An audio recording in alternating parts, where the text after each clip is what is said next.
everyone, and welcome to Crusader Kings 2, the Powernexing campaign for Ireland.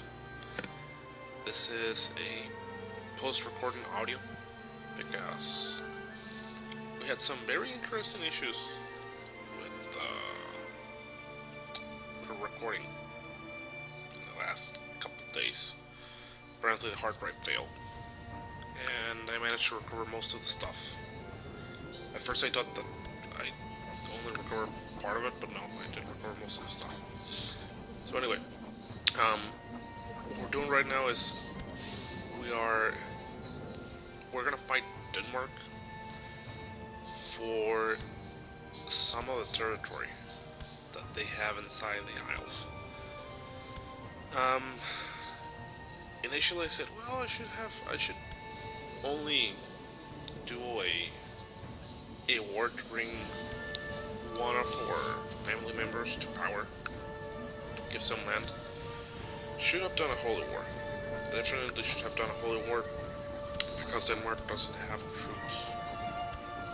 I mean, I still don't understand how is it that they have territory inside the Isles.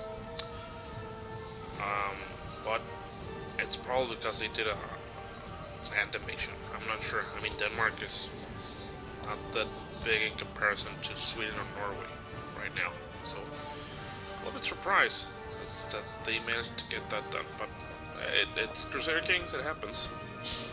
It's always these interesting twists that make the game what it is. So we're gonna do a lane for one of our, not vassals, but one of our courtiers who's married to one of our family members, and we're gonna call all of our allies, or basically our vassals, because as you may remember, being a tribal king, you need to call your vassals into war. It's not like you can just raise troops from them as if you were a feudal lord. Nice. So basically everyone accepted. It's around 5,000 troops if I'm not mistaken, and we're only bringing our retinue right now. And the troops from our vassals. Also, yeah, that religion tension over there, it's gonna kill us. And I decided to keep looting, because I said, yeah, you know what, Denmark is not gonna do anything, so let's just finish looting here, then we'll move elsewhere. As you can see, having, oh yeah, I saw that and I'm like, oh, this is how incest starts, this is how really deformed family members come out. I'm looking at you. Yeah, you know which king, you don't know? Charles II from Spain, the Bewitched, El Hechizado. I remember hearing about him in history class. I'm a historian. I have a bachelor's in history with a major in history and a minor in philosophy. And one of the things that I remember seeing was a picture of Charles II, and I'm like, oh my god, what is up with this guy? I knew from the get-go that there was something wrong, and when we were seeing the different kings from the Habsburg dynasty in Spain, I noticed the chin. Nobody else noticed that, and when our professor asked us, so what's wrong with this person? And everyone was like, what? And I said, is this incest? Like, is this from some very heavy incest? And she said, yep. This is the consequences of heavy inbreeding between the Habsburg dynasty. And yeah, then Charles II died, and there was a succession crisis so horrible that almost tore Europe a new one. Look it up. It's a very interesting period of time. And afterwards Spain started again after that. Anyway, back to the topic. So what are we doing right now? we are basically looking for new possibilities of expansion, and we're also marrying family. So why are we doing this? Princess of the Byzantine Empire. Oh, no, no, no. Prestige. In this case. So what I'm doing is I'm marrying family members to expand our family. One of the goals of this playthrough is that by the year 869, we should have at least 100 family members. I don't think we're gonna get that far, to be honest. I don't think we're gonna be able to get this family to be this big. It should though. It should have been possible. I took my time, fortunately.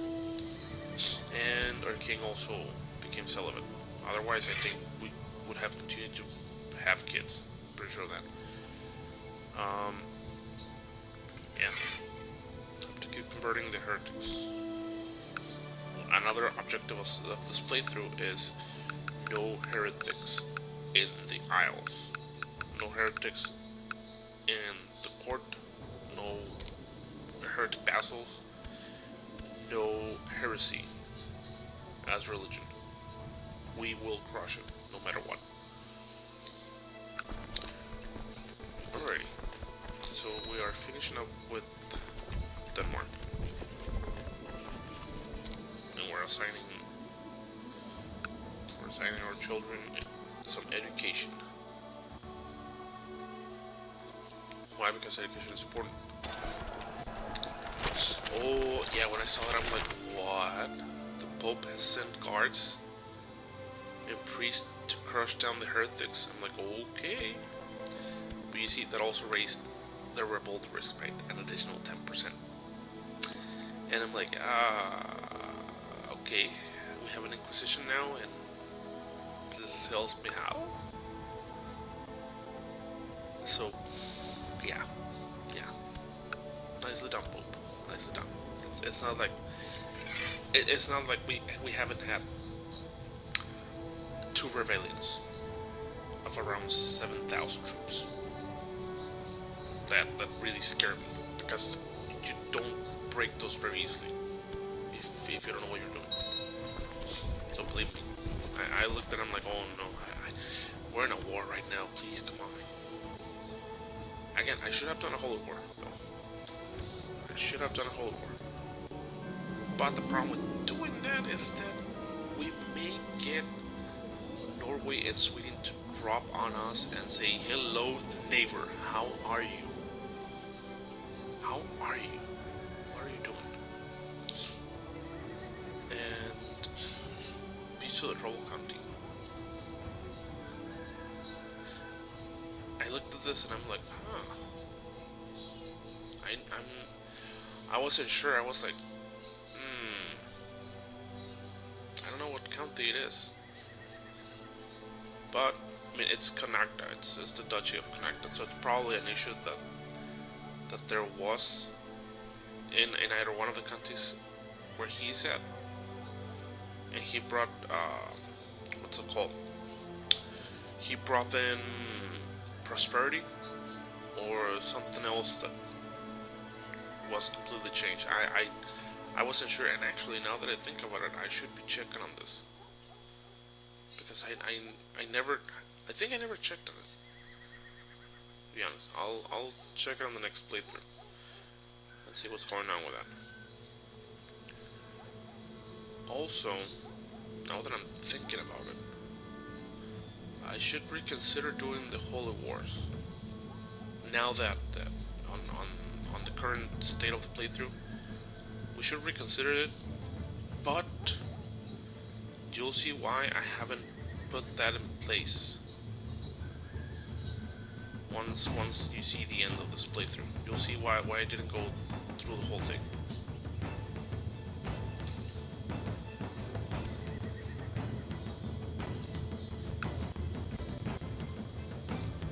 That money and that prestige and that beauty. Wow.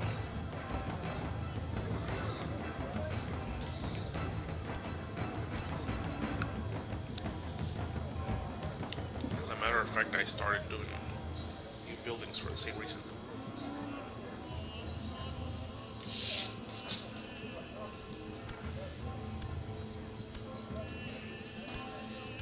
bringing, most importantly, we're bringing market towns, or rather any building that's on level 1 or 2, we're bringing them up. Why? Because we need the money, we need the troops, we need everything. And by the end, this is the important part. By the end of all the buildings, like all the technology, getting to level 4, when we become feudal, that will become level 2 of whatever building equivalent that is. So it is important that we do this. We have a trader, and I was thinking, I should execute the trader because no traders allowed. But then I saw like, can I get this negative opinion from the vassals? Let's humiliate this person. Let's do some humiliation. And I mean, the thing with it is that by doing humiliation, you get negative prestige. So if you're primal, that's gonna affect you a lot. And also, the punishment lasts for a long time.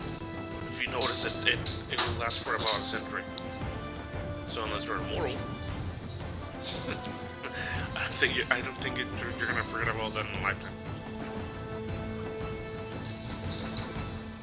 Oh yeah, betrothed, or rather, our son is betrothed with the Queen of Winged, which the thing with the Queen of Winged is that I'm like, should have just taken that. Should have done a claim with the Pope. I said, you know what, Pope? They do that. Oh yeah. Also, we're helping Pictland with their holy war because I was like, why can't I attack you? Why can't I do this? Why can't I do that? Well, I'm defending against heresy.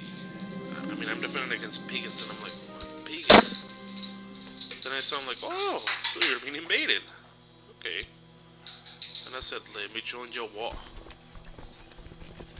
And I joined, and I almost didn't help that. And I really didn't care in the end. I was just like, let me help you. Sure. Nice. So extra research points allows us to raise majesty.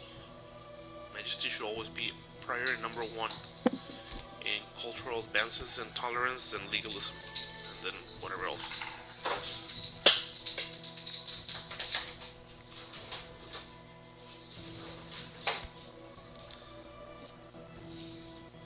Offer peace.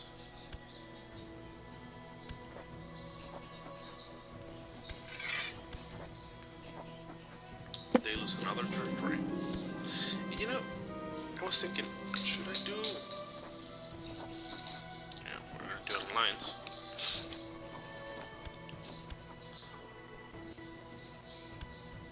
Yeah, peasant revolt. Not cool. We're also raising troops from events, which is great because we can combine them.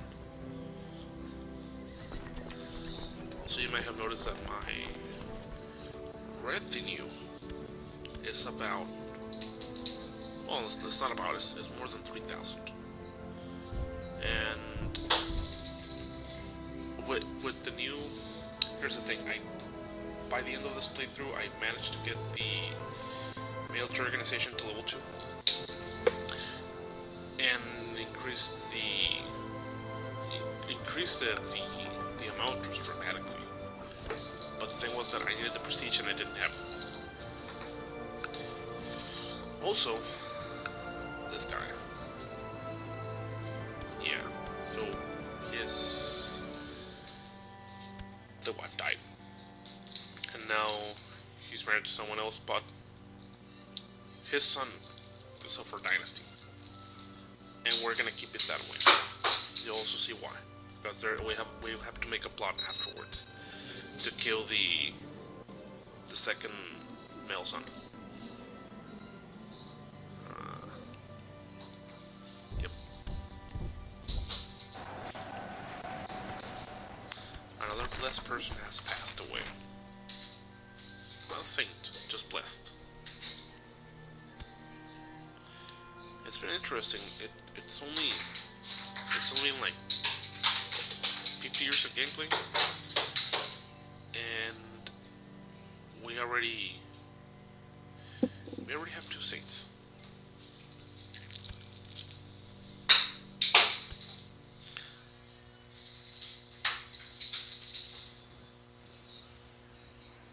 And I was also looking how to declare someone a saint because I couldn't find the option.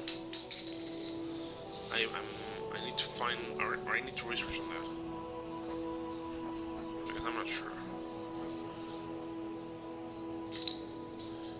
And also I made the mistake of asking the Pope for the Sildra territory, but since she is not my vassal, apparently I cannot remove that from her. That was my mistake. So I'm like, oh yeah, sure, I'll take that and I'll give it to my daughter or my family member that's controller. But when I did that, I was like, so why can't I remove that? I can give you a landed title, but I can't take that territory away. So I'm like, okay. Then later on I said, oh, okay, yeah, sure. It's because you're not my direct vassal. That's it.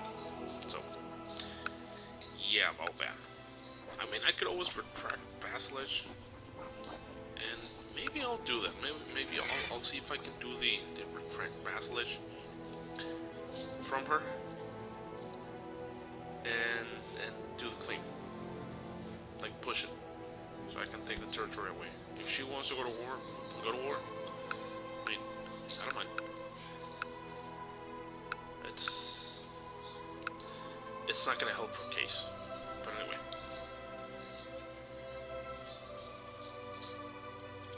Can we request a claim on you?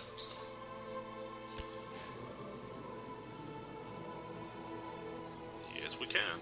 We have enough PD. So, even though the Pope doesn't like us for that, because I mean that's a lot of negative opinion from us. We've been annoying the hell out of him. Which in the end, I didn't mind. I'm like, Pope, you die all the time, and then you're another Pope. So, Poperino, I just don't care. I really don't care.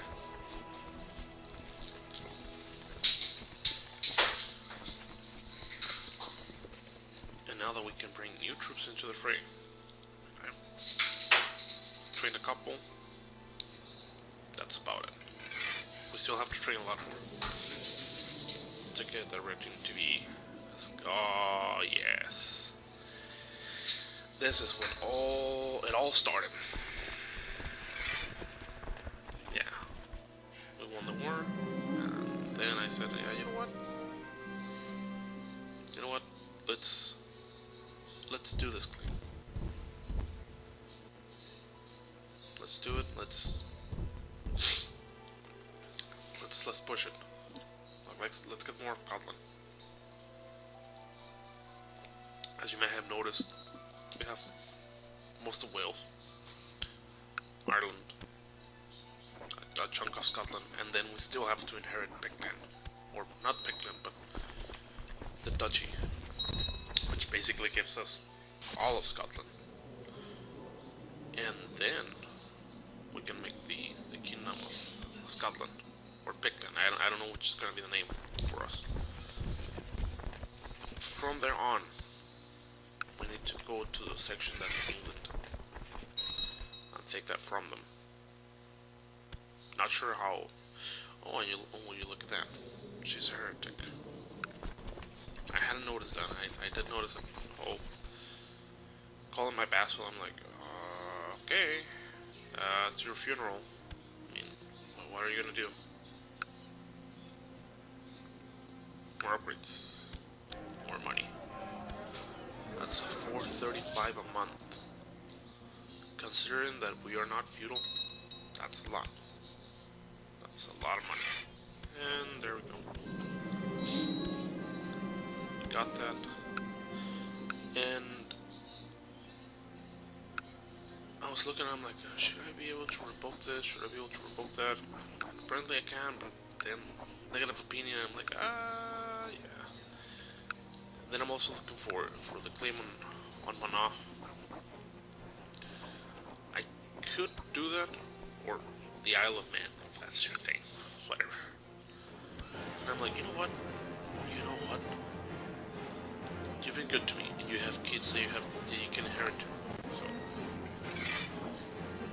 because this family member previously asked for territory. It was like, I would like to have more, and I said, no, you can't have more. But now that we have something to give, I'm like, you know what? Sure thing, buddy, family, ma'am, friendo. Let's give you something. And I was looking at that, I'm like, So now we have to go to war against her. Because she's gonna inherit.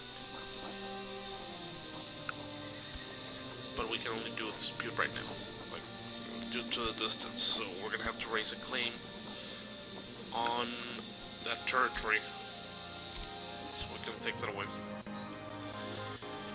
After successfully stomping the heresy, the Pope is going away with his retinue.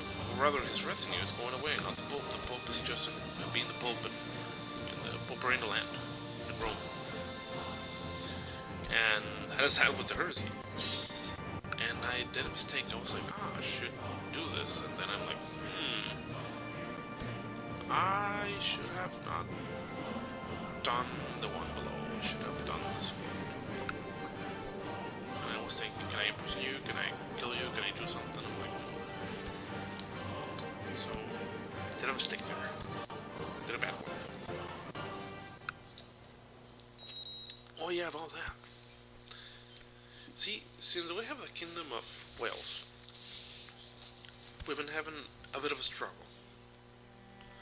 Trying to keep everyone voting for the same person, so that titles are not split up. And I'm like, okay, you people want to have this person, and I can't change it. As a matter of fact, I can't even do primogeniture or ultimogeniture because I'm tribal. So the only thing that I can do is I can do tenestry. Right? And the problem with that is that the tenestry, the way it works is that it's for each kingdom. So Ireland is one, Wales is another one. And I said, you know what? Okay, screw you people. I'm gonna change it so that we all have the same successor. So I decided to change it in both cases to that one. And everyone was like, oh yeah, sure, we'll vote for this person. We'll do that. And I'm like, okay. So apparently if I change my vote, oh no, I'm incapable now. And I said, screw it. I'm not gonna give you territories. And then I died. And I'm like, oh no.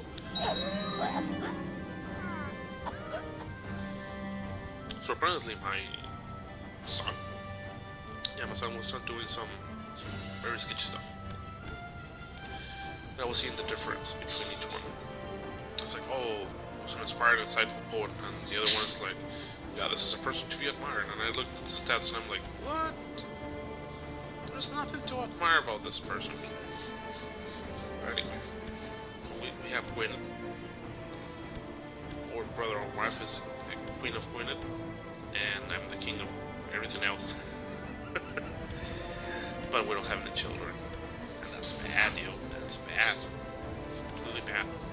Because if anything I mean, the good thing about dentistry is that you get to both choose who you will have as your successor. So you don't have a problem with, oh, you know what? That all of their direct line died. Right? Which was a problem earlier on during the game. That sometimes it would just be like, oh, it ended, bye. And I was like, what? But it still have family members. Nope. That was probably an error somewhere. Because right now it's just like, oh, no, yeah.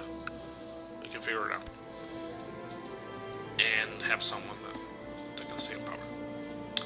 So anyway, what I'm doing right now is I'm looking for someone to give territory to. Why? Because I have an excess of 1. Which is not a lot. To be honest, it's not a lot. But I said, yeah, let's just give it away to someone that's from the family. And I also have to give them the duchy. And I was thinking, can I give it to you? No, because you're not in the court. You're away. Which is good. Because we also don't need that many conspirators inside our court. And I was thinking, can I bring you to the court? Nope. They will not come in. And this guy is happy being the commander of Troyes. In France. And I kept looking and I said, I was gonna give it to. And eventually what happened was that I had to give it to one of another children that was like 14 or 15, because I said, you know what, most already have territory, and I don't want to mess that up. I don't want to give them more power. One of the important rules of this playthrough is, while we can have other family members with territory, and they should always have territory, like the only family member should be ruling inside the empire that we will form. I am me as the ruler, or whoever I am ruling as, should always have the majority of the territory. That's the reason why I have 2 duchies, 2 complete duchies. The one in the north, the one in the south. Period. And that is also tactical. I can squash them if I need to. Period. There's no other reason as to why I'm doing this. And now I have to appoint new people. And our council is a bit mad at us. So, again, push for blame. Push to build a legend. And then spy. Also did a mistake there. I was thinking, shouldn't you be higher on learning? And then I was like, oh, no, never mind. That's not what you're supposed to be doing. And as their successor, I was thinking, we're gonna vote for the same person in both kingdoms. Now this is gonna be a problem when we expand more, as we have more kingdoms. We're gonna have to vote also on different kingdoms. What I mean by that is, if you're already facing problems, and we also have factions, and we're also having a lot of issues. So what I'm trying to say is that as we grow in kingdoms, and we're already facing problems with 2 kingdoms that could potentially at one point split up, and this is what I'm afraid of, that they could potentially split off. I'm afraid that we may have to use force at one point to bring everything back together. Because if it happens that at any given point it splits up, we will not allow that. We will use force to bring everything together. And I also forgot that I should have done this. I should have changed the power of the council when I was using my other character. But the problem was that I went infirm and incapable, then I passed away because I had cancer. You know, cancer is a very deadly thing. Very deadly. Anyway, back to the topic. So we can't do centralization right now because we still need legalism, if I'm not mistaken. We need to increase that in order to start centralizing the power of everything on us. The good thing is that we can revoke titles without the need to have the council voting on this, and this is great because we're going to be revoking a lot of titles in the future, and we're going to be depowering the council at one point. As for the rest, the assigning and killing and whatnot, that's also gonna take some time. And I was also noticing that someone has a claim on basically the duchy that we are to inherit, and I was like, interesting. What I mean by that is the duchy on Pictland. And I was like, no, I'm not gonna push a claim for that. That's supposed to be mine, or that will be mine in the future. But anyway, so this is basically the end of this episode. Currently, our expansion is going good. It's going. We're moving fast inside the Isles. In the year 821, we've pushed enough that we already control all of Ireland, Wales, or most of Wales, and we may have to take the rest by force. Not sure. We still need to take Cornwall in the south. Hadn't noticed that. We still need to do that, and yeah, we need to kill this kid because we're not gonna allow, by any chance, that this person becomes a king because our preferred kiddo dies by chance. I don't know. That's what I was mentioning at the beginning of the playthrough. We're gonna try and kill him and see if that works. If that works, then we only have one male inheritor. And if that doesn't work, if he dies by chance, we still have one daughter. Anyway, this is the end of the playthrough, or for this episode rather. If you have questions, let me know in the comment section. Remember to like, share, and subscribe. Thank you for tuning in, crew. Have an excellent day.